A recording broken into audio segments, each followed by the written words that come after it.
So when you're doing tournament play, one of the most common things to do is scout out your opponents and look at what their teams are kind of weak to, whether that is styles of play, whether that's Pokemon, or whether it's even just seeing how they play. So styles of play being like team style, like offense, stall, fat, etc. But sometimes you even just want to see how they play games, and all of that can help give you an edge going forward into your matchup against them. You even may just take down notes between games like 1, games 2, games 3, and etc. Well, sometimes you decide stall is really good into somebody's scout, and so today we got a stall game. We also got some others, but I wanted to showcase this one because I thought that image was really, really funny. I think the buildup was Ishtar asking, alright, who told FC to stall? And then Kyo just drops the image. It's like, nah, he was planning on it all on his own. Subscribe if you're not already subscribed. Leave a like. We want to hit a 10k subs by the end of March. That is what Joey has decided this channel needs. You will get Rabia plus Joey week. It's gonna be great. So subscribe. I know y'all love the content we do together. So if you want to see more PS videos where we just dick around and use terrible Pokemon, then hey, you know exactly what to do. So in this matchup, FC's brought pretty standard stall. I say pretty because Slowking is surprisingly not that common on stall, all things considered. At least like the most typical variants of stall. I've actually seen a Hitmontop in this slot more often than not, and that's mostly because Articuno is otherwise a little bit difficult to support. A team like this actually kind of gets beat down pretty badly by Stealth Rock or Idon. Not that you can't check it, of course, it's just, I mean, yeah, it's kind of annoying. So they'd run Hitmontop just to help offset the possibility that rocks do end up getting set. And, I mean, otherwise, typically the mons that King checks, you don't actually need it to check on this build. However, in this matchup, I actually think the Slowking just profiles really nicely, and most of it's because of Magmortar. So when you think about Sun and Moon Inu and some of the most common stall killers, Magmortar is actually like near the top of that list.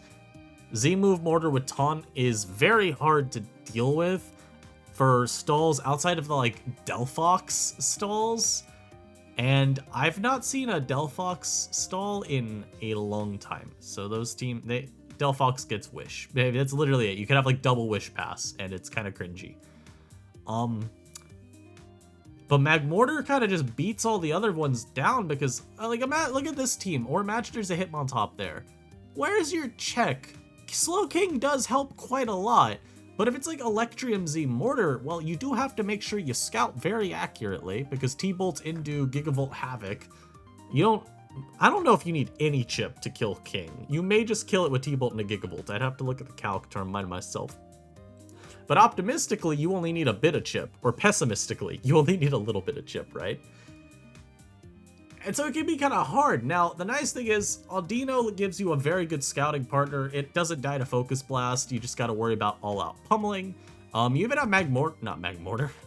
You even have Palisand, which is a pretty good mortar check, as weird as it is, because you wall T-Bolt, you wall Focus Blast, and, well, Taunt is whatever, you've got Earth Power. The only move you don't want to get hit by is a Fire Blast, and so this actually ends up being kind of rough, at least from preview for Ishtar. Because the Mortar, which would probably be your main way of beating stall otherwise, just isn't going to do a lot. So now you look at the rest of Team Stoiz is mostly just here to hopefully burn something.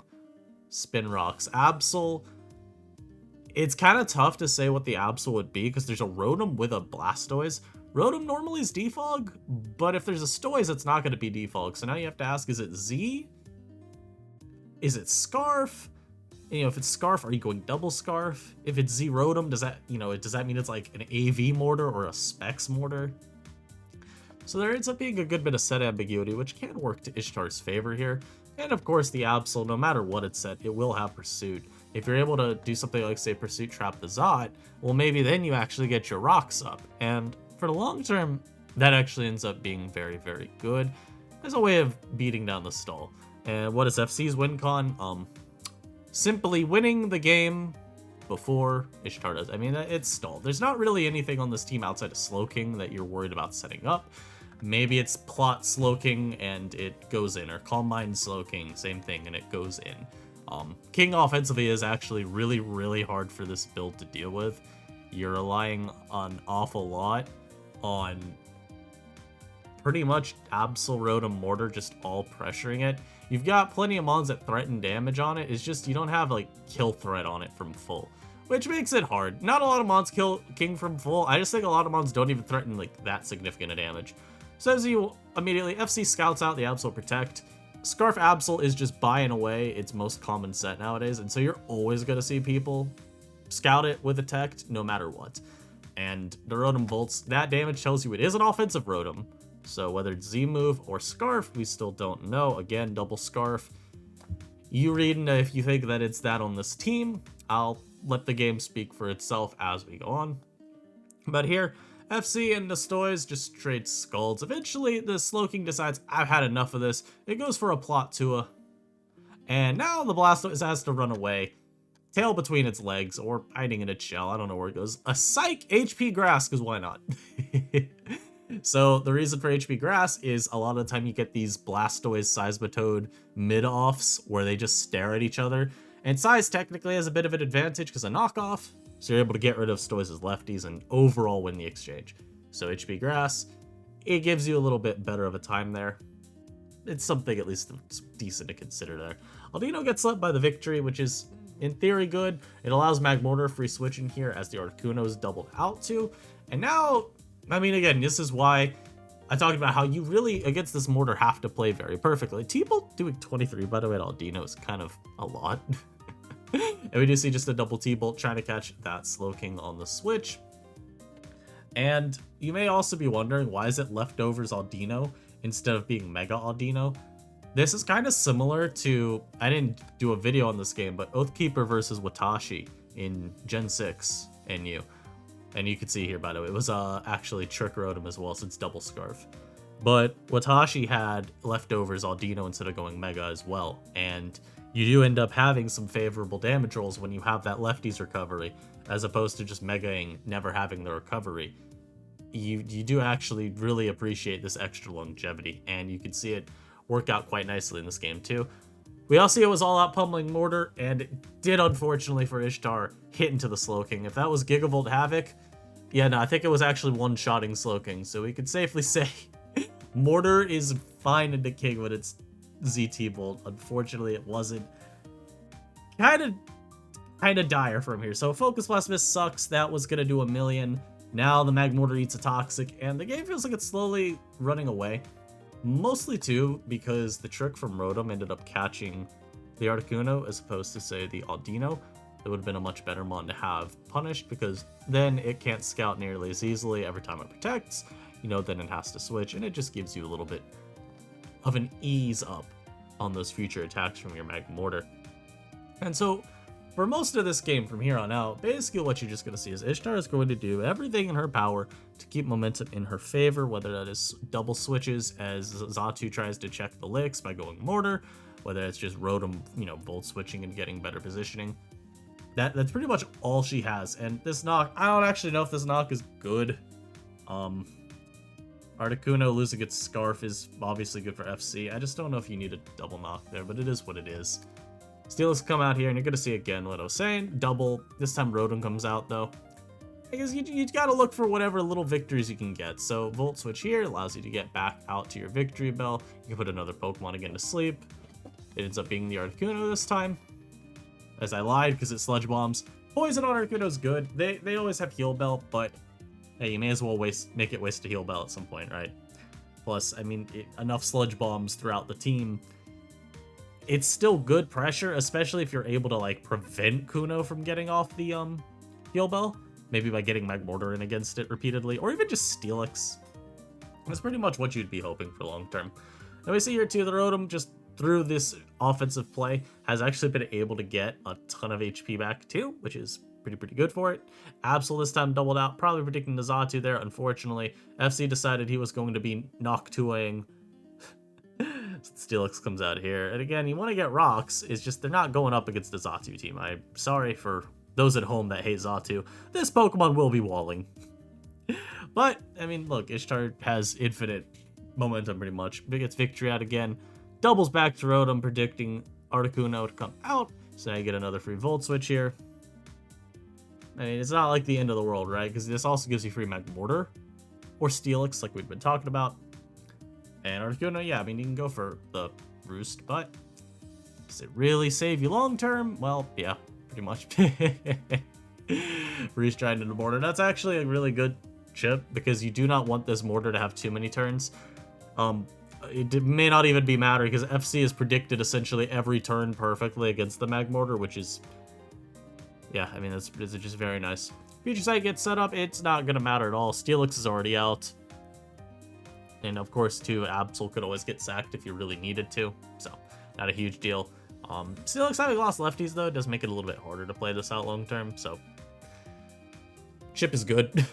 Rotom goes back out again, it's just going to Volt every single time. There's nothing else it wants to do. This time Steelix comes out onto the Audino again, and I'm gonna be real, the rest of this game is kind of just more of the same. So Rotom goes back out, tries to Volt, Palisand comes out, and you see Ishtar. I believe here it's trade Shadow Ball damage. The problem is you don't kill, and they kill you back. And losing Rotom's pretty unfortunate. It's probably better to sack the Absol at that point, but Rocks maybe were the predicted play because the Absol sack is pretty predictable as well. Palisand's allowed to eat this sleep powder here as the Audino just then comes out in the following turn, gets poisoned, which is, I mean, it's good. It's just, there's this tubby guy in the back who's just gonna wait and lurking. And so now, with the Rotom gone, Magmortar is the double of choice into those Xatu switches. Unfortunately, she can't get any of these turns. They're like, there you go, T-Bolt. And yes, in case we weren't sure, T-Bolt and Gigavolt Havoc definitely kill Slowking. And here, look, you even got to see how Palisand is technically a Magmortar check, even if it really shouldn't be one. So, all in all, FC played a pretty nice game. I say played a pretty nice game because the Slowking will, in fact, be winning from here. It will be shattering that Victory Bell Psyche to the extent that Ishtar must now forfeit. I mean, yeah, she can't win with this as her remaining 3. And we see another stall victory against her, which is a little unfortunate. Anyhow, game 2. Meru versus FC once again. And this is an interesting matchup for FC too, because he queued up a Vikavolt into Clef. Now, on one hand, Clef walls Vikavolt. On the other hand, I'm Volt switching out. I've got a Steelix that can always come out against the Clef. And since you pretty much just have to then switch immediately unless you want to die to Heavy Slam, and since Xatu's always coming out then, I will double back to Vikavolt, and I will keep Volt switching until your damn Clef dies. Now, at a point, of course, it's on Meru somewhere in that long stretch. You know, Meru would predict he wouldn't allow FC to just garner momentum the whole game. But FC does at least have a pretty reliable way, I would say, of punishing the Clef for just, you know, being a passive blob that doesn't really threaten a whole lot of damage. I do like the Mega Abomasnow from Meru here. It is a pretty decent enough matchup. Like, Delphox is technically a wall, but it's not a bulky Pokemon. They pretty much only run offensive sets nowadays. Whether it's like 3 attacks protect with Z Future Sight, whether it's Plot, whether it's Scarf. You don't really see those old sub-fat sets like they used to run occasionally, like Subtoxic. So, at the very least, you throw off Blizzard, you should be getting some chip that sticks. If you can get Rocks up, all the better. And I mean, getting Rocks up is nice too, because it forces in Stoys, which gives your Mega Abomasnow even more turns to break. So, let's see how this game goes. So, Vikavolt's led with into Clef, and here Meru ends up going for a knock, predicting the Steelix to be what comes out. Instead, FC just T-Bolts, and he T-Bolts again. And after that para, we get a full para. And yeah, Vikavolt has essentially 1v1'd the Clef. Not what I had on my bingo card for this game, but it is what it is. You know, T-Bolts Palisand, just, you know, in case. In case there was a switch there. Now, Incineroar catches a Bug Buzz, does good chip. Weezing has to come out here, and Mr. Weezing will now be taking a lot of chip itself, but you are forcing Incineroar down into its berry range. And to have Incineroar's berry eaten already by turn 7, yeah, that's quite good, especially since even after berry got eaten, it's literally at 43% anyway. Like this was a very favorable sequence for FC. You're very happy with how this goes. And you're even happier now, because as the Abomasnow comes out, with Snow Warning, by the way, and just take this as a moment to ask, why does everyone do this? don't know if I'm just wrong, but I always see a Bomb Snow run Snow Warning instead of Soundproof. And I don't really understand why. Is it since regular bomb is faster if you want to throw off a blizzard so that you can? Like, because we're talking about pre-Mega. Mega Bomb Snow also has Snow Warning, so if you are Soundproof a Bomb Snow in your Mega, you get your Snow that turn anyway. And I don't know if it's because people don't care enough to change it because it's only one turn? I guess it's also nice in case, like, you switch it in, you immediately get the hail going, and you can get hail chip that turn? I don't know. I think I'm obsessing over, like, the most irrelevant thing of all time. Anyhow, free spin there. Weezing Sack is very easy to make as well. Now you get Fox out.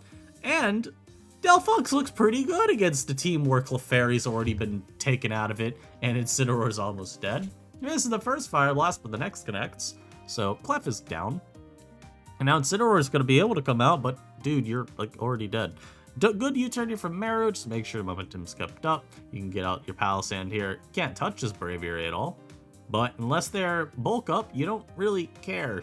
So, it is what it is. Shadow Ball there, knowing that Braviary was probably fucking off pretty quickly. Now the Bomb Snow comes back out again on the Stoys. Unfortunately, Scald Burn does happen. It's not like the end of the world, but it is still pretty annoying because it allows for the... what's that called? Allows for just more chip to accrue on the Bomb Snow long term. And now, if rocks ever go up on Meru's side, yeah, Bomb Snow is not going to have much of an impact the whole game. Anyhow, Delphox is now blasting once again. And I'm also wondering on this team, is this like double Scarf, or is this Fox like Specs? Is the Braviary not Scarf? Is it not Scarf? Is it just like got U-turn? Things I'd never gotten to learn about this team. Anyhow, it is very happy to keep U-turning on the sand. Iconic Rage comes out. It is not killing Blastoise, though. It is simply not. That is a Palisand. That is not a Pokemon that does damage. I'm sorry, Meru. And now we get to see 2 Torrent-boosted Scalds as well hit off of this Abomasnow. So you actually end up getting 50% off on it over these 2 turns just about, which is a lot more than I would expect the Blastoise to get. Definitely a lot more than it should get. Now Braviary is able to come out. Toge down, there is nothing to resist Brave Bird, and obviously going Palisand is kind of not gonna do much. He goes Palisand here. He decides rocks are, I guess, worth having to limit the Vikavolt and the Fox. Also the Braviary if it is ever, switching out from here. Now rocks up mean that the Braviary will die. Suzatu's able to come out, live the Brave Bird very easily, and get off a roost. So Braviary has perished. Unfortunately, though, for Meru at this point, the Vikavolt is just gonna come out and there's nothing that can be done. You see pretty much here, especially that early Clef line manifests into Vikavolt having long-term no real counterplay. It didn't even have to come out a lot of the game. It just made this game super trivial for the Delphox because that's what ended up picking off most of Meru's team.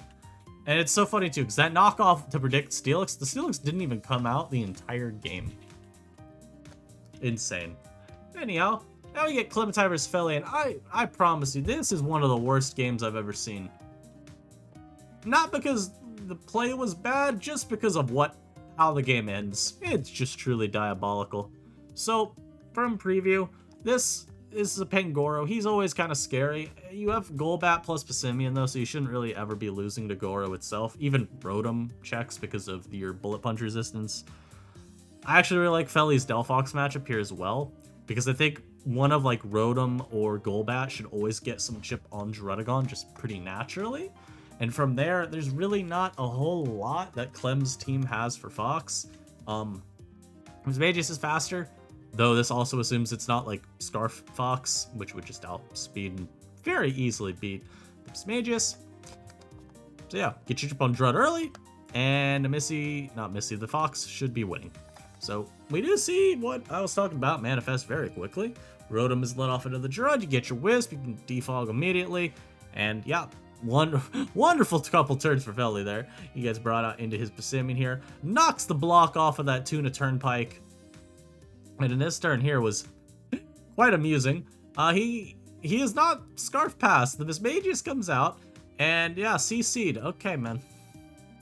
I don't even know, like, what the prediction there is, by the way, from the Mismagius. I don't know why it came out there after seeing a knock. I was like, naturally you're expecting a switch. I just don't know what you're expecting a switch into that Mismagius is, like, threatening. Like, I guess Rotom probably was the predicted one to come out there, and you do end up seeing it work out. It's just very, very funny. Also, that Power Gym crit was a little bit annoying, but schmo well. Goro comes out now on that Dark Pulse Lock, and you see here Felly does not mess around with the Mismagius at all this time. He does just make sure that if he were to land a hit, he is getting rid of it. He's not given that opportunity to, you know, do that stupid attack and stuff again where it stays in after seeing Specs Dark Pulse. Also, yeah, this is what I mean by Goro isn't really a big threat. Golbat doesn't beat a 1v1 at all, which is hilarious. But you get plenty of chip. So Pass can come out, CC it. Now Mismagius comes out again. You do have a full health Steelix since Mon is never winning. But when you get a crit Shadow Ball, yeah, it's pretty helpful. Fortunately, Felibird is very powerful. He does switch into the Lisk here. Avoids death by Neverending Nightmare. And with Goro gone now, Dark Pulse is very good. Now, you only have one more time to come out to heal your Lisk at any point in this battle. But you've done essentially what you needed to, for now. You got rid of Drud, so again, you're opening up Delphox to potentially win. And now you're gonna get Steelix, and there's really nothing on Clem's team that can kill Steelix from here. And it's not Garbodor either. If it's Z Focus Blast, sure, but naturally the Zed. God, don't run Focus Blast on this. So now the Steelix is cursing, and the Garb goes for Stomping Tantrum. Now, you may notice that move did 13. It's not gonna get any better. The Steelix cursed again. He called him a different slur. Very rude, very rude. Don't like that, Steelix. Be a better person. And yeah, he curses again. And the Garb is still really angry about what's happening. He's throwing a little hissy fit. Another curse. And another curse is coming out here. What's that? Another Stomping Tantrum? Yup, another curse. And in here, even Felly decides to curse again after he's at +6, just to send a message.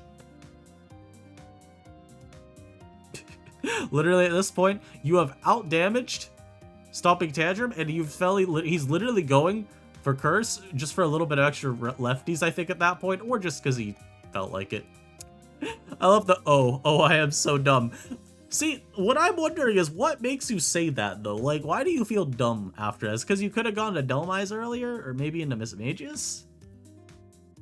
I don't know. Anyhow, once this cursed up, it won. He probably did need to, by the way, go, like, hard Mismagius for Shadow Ball damage. At the very least, I believe, could have put this in range of Dhelmise Power Whip.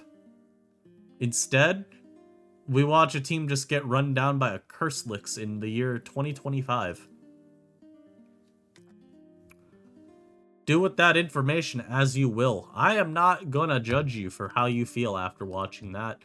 Anyhow, last game of the video, Ishtar once again versus Piyush. Ishtar on her redemption arc here, bringing a Malamar and a Drampa, two Pokemon you do not see in Inu at all in this current metagame. Piyush has what looks like one of the most standard builds possible, and yet somehow it's weak to Malamar a little bit.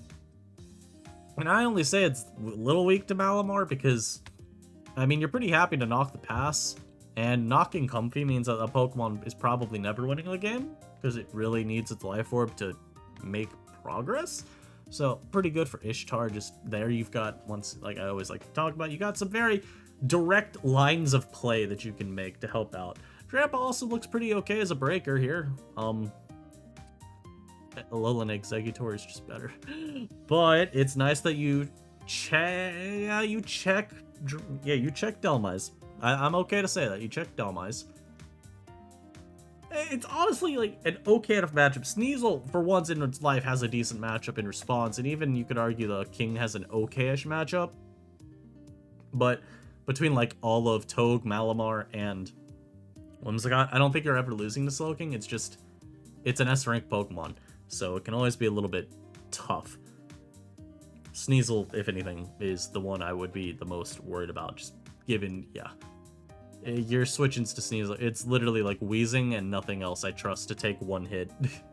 I guess Size can, and you've got offensive checks, it's just a little bit to me. So Sneasel led versus the Weezing. Immediately a T-Spike goes up, and this T-Spike will be staying. I was amazed at how long this T-Spike was allowed to stay as well. But immediately you also get the Slowking getting poisoned, and a nice little Pain Split too, so Weezing's back to full. It's lost its item too, so Sneasel, you no longer have the freest of knocks. And now Squidward comes out. This is a free knock here. Things are just generally really nice for Ishtar, I would say, immediately. She starts super powering up versus Lix as well. Piyush decides that Malamar is not a threat and goes for Stealth Rock. Unfortunately, though, here we see a knock, which I think may be a little bit too much thinking there. I feel like you can just superpower, though the knock is likely trying to catch either Comfy or Simeon on the switch. As getting rid of the Sig Scarf is like always good, makes it a lot more manageable with your Whimsicott to offensively check it. And then getting rid of Comfy's life orb at literally any point is just always good. Now I said Malamar rest, and unfortunately the Sneasel went gambling and won, because it got a crit, so that, you know, sucks.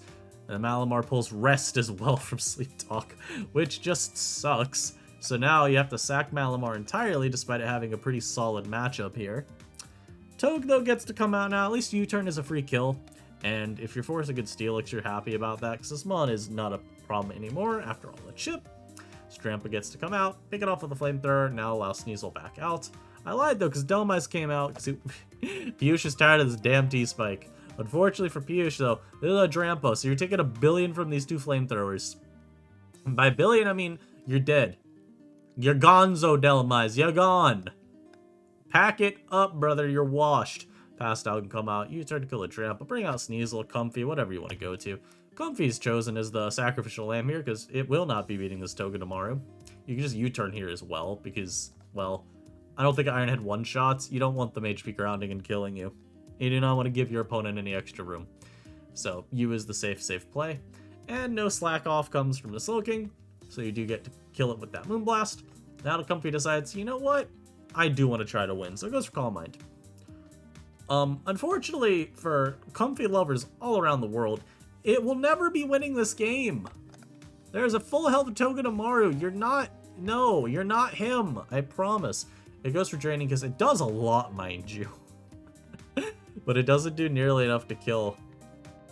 And so Toge just gets to pick it off with an Iron Head. Sneasel gets to pick off with an Iron Head. And a Passimian, guess what it's going to get to do to? Nothing, because Piyush forfeited. But it would have been... At 44, it probably lives an Iron Head, but you're going to die to poison literally the same turn. So I hope all y'all enjoyed. I love Sun and Moon and you. And we even got to see some pretty cool Pokemon get used. Like, you don't see a ton of Vikavolt. I do think it's gotten a bit more common lately as people just look to exploit the Steelix builds. We went from having a ton of Seismitoad Togedemaru builds. Those started getting exploited. Now it's a lot of Steelix again, and I mean, Vico's still good as well into the Toge builds. You just exploit both of the common steals now, so it's a cool mon to see. Continues as well with the rise of Mega Abomasnow. Maybe even you could just say continued dominance. More Pangoro, though, as well, another mon that I think we've seen a lot more lately. Or at least what it feels like a lot more. And in here, well, I'm not going to call these new mons to the meta, because I don't really think they are in the meta. But seeing Malamar and Drampa, which otherwise are not used at all, pretty fun. Thanks all for watching. I'll see you in the next video. Peace.